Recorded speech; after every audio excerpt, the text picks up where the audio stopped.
देखिए, महात्मा गांधी तो नहीं कहेंगे, सुभाष चंद्र बोस को हिटलर ने सबसे पहली बार सुभाष चंद्र बोस को नेताजी के नाम से पुकारा था और फिर बाद में वही प्रचलित हुआ। सब जानते होंगे हिटलर नाजीवाद का संस्थापक है ना। जर्मनी में नाजीवाद की जो स्थापना करी थी वो किसने करी थी? हिटलर ने करी थी। और सब लोग जानते होंगे जब पहला विश्व युद्ध हुआ, अभी जब विश्व का इतिहास थोड़ा बहुत बताऊंगा तो उसमें बताऊंगा कि जब पहला विश्व युद्ध हुआ तो सारी की सारी पेनल्टी जो है वो मित्र राष्ट्रों ने, जब मित्र राष्ट्र जीत गए तो सारी की सारी पेनल्टी किसके ऊपर बिठा दी? सारी की सारी पेनल्टी जर्मनी के ऊपर बिठा दी और जर्मनी को जो है बिल्कुल बंधक बना दिया। एक तौर पे ऐसा समझ लो कि जर्मनी की जगह और जर्मनी की सेना का उपयोग तक करने लगे जो मित्र राष्ट्र थे। ठीक, तो मित्र राष्ट्र सीधी सी बात है, जब किसी को पंगु बना दिया जाएगा किसी देश को, तो उस देश की जनता में, उस देश के लोगों में एक भावना अलग सी उठेगी और उसी भावना का जो प्रतिफल है वो हिटलर है। हिटलर क्या बना? हिटलर जो है जो जर्मनी में शासक बना और शासक बनने के बाद आप सब लोग जानते होंगे उसकी जो है मृत्यु हो गई थी। और मृत्यु कैसे हुई थी? आत्महत्या उसने कर ली थी, फांसी लगा के उसकी मृत्यु हो गई थी। तो सब जानते होंगे ना हिटलर के बारे में। और हिटलर को इतना सवाल ध्यान करना है कि सुभाष चंद्र बोस को नेताजी कहने वाला पहला व्यक्ति हिटलर था। और दूसरा सवाल ये ध्यान करना है कि जर्मनी में नाजीवाद का जो संस्थापक था वो कौन था? हिटलर था। ठीक है, चलिए उसके बाद सवाल है बलिया में एक समांतर सरकार बनी थी। बलिया कुछ दिन के लिए अंग्रेजों से स्वतंत्र हो गया था, है ना। तो बलिया में जो स्वतंत्र सरकार की घोषणा करी थी वो करी थी जीतू पांडे ने। इसको लिख लो, कहीं कहीं इसको जीतू पांडे लिखते हैं, कहीं कहीं इसको चीतू पांडे लिखते हैं ना। तो जीतू पांडे ने बलिया के अंदर एक स्वतंत्र सरकार की घोषणा करी थी। सवाल ये बनता है कि समांतर सरकार, तो समांतर सरकार का जो बलिया में गठन करा था वो किसने करा था? चीतू पांडे ने। और बलिया जो है कुछ दिनों तक अंग्रेजों से आजाद रहा था और इसीलिए वहां पर गठन हुआ था सरकार का, किसकी अध्यक्षता में? चीतू पांडे की अध्यक्षता में। दूसरा सवाल ये है चार्ल्स वुड डिस्पैच, ध्यान रखेंगे बड़ा इंपॉर्टेंट है भाई ये चार्ल्स वुड डिस्पैच। ये जो चार्ल्स वुड डिस्पैच था ये आया था भाई कब? 1854 में। और 1853 में रेल चली थी। तो उस समय गवर्नर कौन था? डलहौजी। तो ये डलहौजी के काल में आया था और डलहौजी के काल में चार्ल्स वुड डिस्पैच आया। इसको बोलते हैं भारतीय शिक्षा का मैग्ना कार्टा। ये समझ लो, ये भारतीय शिक्षा व्यवस्था में बड़ा बदलाव था। तो भारतीय शिक्षा व्यवस्था का मैग्ना कार्टा किसको बोलते हैं? चार्ल्स वुड डिस्पैच को। और चार्ल्स वुड डिस्पैच 1854 में लॉर्ड डलहौजी के काल में था। इसको लिख लो, भारतीय शिक्षा का मैग्ना कार्टा। मैग्ना कार्टा किसको बोलते हैं? भारतीय शिक्षा का मैग्ना कार्टा। देखिए मैग्ना कार्टा बोलते हैं एक अधिकार पत्र को। मैग्ना कार्टा किसको बोलते हैं? अधिकार पत्र को। तो भारतीय शिक्षा का जो मैग्ना कार्टा है वो किसको कहा गया था? चार्ल्स वुड डिस्पैच को। उसके बाद एक रेले कमीशन आया था। रेले कमीशन जो आया था वो आया था 1902 में। और रेले कमीशन 1902 में किस लिए आया था? महाविद्यालय आयोग या विद्यालय आयोग के गठन के लिए। इसको लिख लो, महाविद्यालय विश्वविद्यालय आयोग के गठन के लिए। विश्वविद्यालय आयोग के गठन के लिए रेले कमीशन आया था।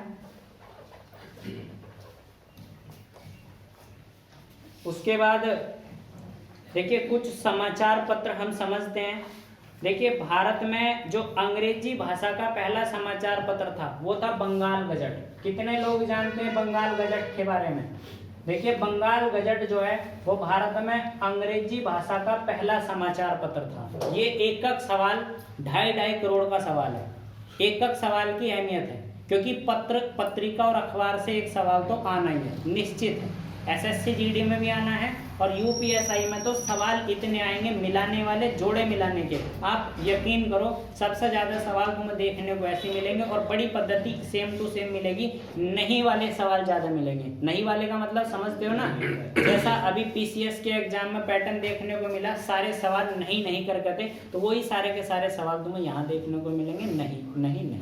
ठीक, तो बंगाल गजट जो था वो कौन सा पत्र था? अंग्रेजी भाषा का पहला पत्र था और ये 1780 में छपा था भाई। कब छपा था? 1780 में। इसको छापा था हिक्की ने। किसको छापा था? हिक्की ने।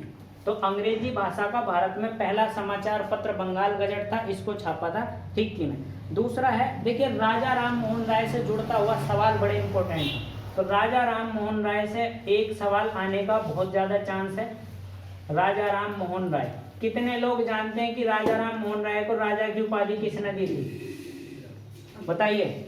अकबर द्वितीय ने। अकबर द्वितीय ने अपनी पेंशन के लिए इनको कहाँ भेज दिया था? इंग्लैंड। और इनकी मृत्यु भैया इंग्लैंड के अंदर हुई थी, ये लिख लो आप, ठीक है। ऐसा, या इनकी राजा राम मोहन राय की जो मृत्यु हुई थी वो भारत में नहीं हुई थी। राजा राम मोहन राय की मृत्यु कहाँ हुई थी? इंग्लैंड में हुई थी।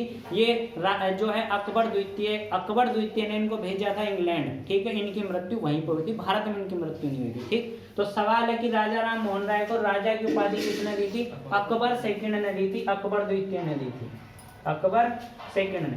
दूसरा सवाल यहाँ ये बनता है कि जो राजा राम मोहन राय ने राष्ट्रीय प्रेस की स्थापना करी थी, राष्ट्रीय प्रेस की, नेशनल प्रेस की जो स्थापना करी थी वो किसने करी थी? राजा राम मोहन राय ने करी थी। दो पत्रिका इनकी ध्यान रखेंगे, एक तो मिरात उल अखबार ध्यान रखेंगे और एक संवाद कौमुदी ध्यान रखेंगे। मिरात उल अखबार और दूसरा ध्यान रखेंगे संवाद कौमुदी। भारतीय पुनर्जागरण का पिता किसको कहते हैं? राजा राम मोहन राय को। भारतीय प्रेस का जन्मदाता, भारतीय पत्रकारिता का अग्रदूत, ये सब इन्हीं को कहते हैं, ठीक है। इनके उपनाम बहुत हैं राजा राम मोहन राय के। तिलक के कौन कौन से थे? मराठा और केसरी, मराठा और केसरी। तो मराठा और केसरी जो थे वो किसके थे? बाल गंगाधर तिलक की पत्रिकाएं थी, मराठा और केसरी। उसके बाद जो है हिंदी का पहला तो जानते होंगे उद्दंड मार्तंड। हिंदी का जो पहला समाचार पत्र था उसका नाम था उद्दंड और मार्तंड, है ना, उद्दंड मार्तंड। ये जो छपा था ये कानपुर से छपा था। कौन से वर्ष छपा था भाई? ये छपा था 1826 में, जुगल किशोर ने इसको छापा था। 1826 में किसने छापा था भाई इसको? जुगल किशोर ने छापा था। बड़ा सवाल है, इंपॉर्टेंट सवाल है। हिंदी भाषा का पहला जो समाचार पत्र था उद्दंड मार्तंड, इसको कानपुर से छापा गया था 1826 में। किसने छापा था?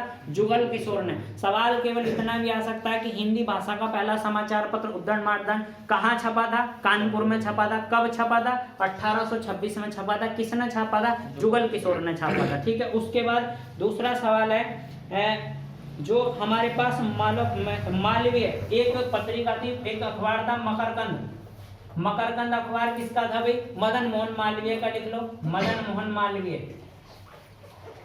मदन मोहन मालवीय, मदन मोहन मालवीय। उद्दंड मार्तंड जो है वो किसका था भाई? उद्दंड मार्तंड था जुगल किशोर का, कानपुर से छपा था 1826 में। मकरकंद जो है वो मदन मोहन मालवीय का, लिख लेंगे। उसके बाद जो है रफत गोफ्तर अखबार, रफत गोफ्तर, ये रफत गोफ्तर अखबार था और इसको छापा था दादा भाई नौरोजी ने। दादा भाई नौरोजी के बारे में तो जानते होंगे, ये कांग्रेस के पहले पारसी अध्यक्ष थे। द ग्रैंड ओल्ड मैन की उपाधि इनको दी जाती है। धन के निष्कासन का सिद्धांत जो है इन्होंने दिया था, है ना, कौन सा? धन के निष्कासन का सिद्धांत। एक इनसे जुड़ता हुआ सवाल है कि भारत में पहली बार राष्ट्रीय आय का जो आकलन दिया था वो किसने दिया था? दादा भाई नौरोजी ने। उसके बाद महात्मा गांधी के बारे में सब लोग जानते हैं, यंग इंडिया, नवजीवन, हरिजन, है ना, ये इंडियन ओपिनियन, ये सारे जो समाचार पत्र थे किसके थे? महात्मा गांधी के, जो सारे के सारे समाचार पत्र थे। उसके बाद कुछ विद्रोह हैं, है ना, तो विद्रोह के बारे में देखते हैं।